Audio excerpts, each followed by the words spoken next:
Short vlog lang tayo since it's PMS day today. So, andito ako ngayon sa Yamaha Shoe Avenue Marikina branch kung saan ko rin binili itong motor ko. Maganda kasi ang facility nila dito, kaya talagang dito ako nagpapagawa. Naka-aircon at may waiting area kung saan makikita mo through glass window yung motor mo habang ginagawa. Wala pa akong masyadong alam sa mga technicalities ng motor. Kaya naman talagang binabantayan ko yung mga ginagawa sa motor ko at nag-research ako if ano-ano ba yung mga dapat gawin. Pero syempre, if ano yung advice ng mekaniko, i-consider ko rin yun. Kamusta kuya? Ito yung belt, di ba? So okay pa to? Pag nakalubog na, kailangan ba alayin sa dito? Hindi naman, yung basta naman ako ng konti na. So yung sabihin parang napudpud na ba yun? Ganon? Pero at least wala pang mga rupture, no? Mga ganon. Ang importante sir, walang tiyak. Yung bola, kamusta? May dent na, no? Yun. Ano yung slider dyan? Okay sir, ito papalitan talaga natin to. Yun yung slider. Okay. Kasi maluwag na yun. Na-search ako, yung magneto something, ano yun? Hindi ko na-check yun kung may kalawang daw ba yun o what. Oo. Hindi pa na-open ata yan eh. Hindi ko alam kung kailangan na rin bang i-check dahil 15k na. Hindi pa naman okay.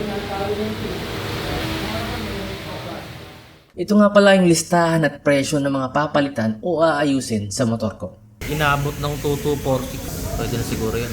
Hindi lang naisama dito yung spark plug kaya naman ihinabol ko na ito. Boss, yung ano pala, yung spark plug. Hindi nasama. Sama mo ha. Kaya importante talaga na chinecheck nyo yung binibili nyo if kumpleto. Anong nakalagay dyan kuya? Part lang sir. Dyan pala nakalagay yun. Dahil ko nung nalalaman ngayon sa motor ko. Ito yung lumang spark plug natin.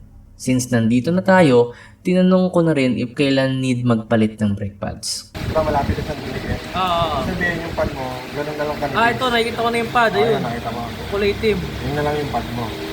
So pag nagdikit na yung dalawa na yun, yung sa'yo sir. manipis na. Oo. Pero wag mo na hintayin dumigay kasi masisira tong rotor disc mo eh. So tingin mo yung mga ganyan, ganong katagal pa yan? Next ano mo sir, pwede mo nang papalitan yan. Habang naghihintay, tinignan ko na rin itong bagong NMAX V3 na tinatarget kong bilhin as an upgrade.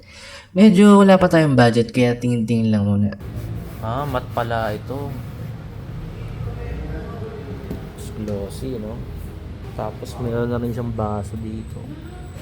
Ang gusto ko dito sa V3, itong likod.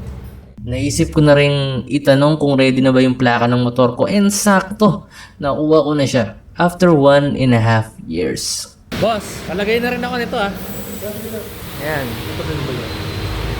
And after 1.5 hours, natapos na rin tayo. At ang total na ginastos ko ay 2,381. Bali, nadagdagan lang ng 135 para dun sa spark plug na hinabol ko. Anong sa tingin niyo mga parts? Sakto lang ba?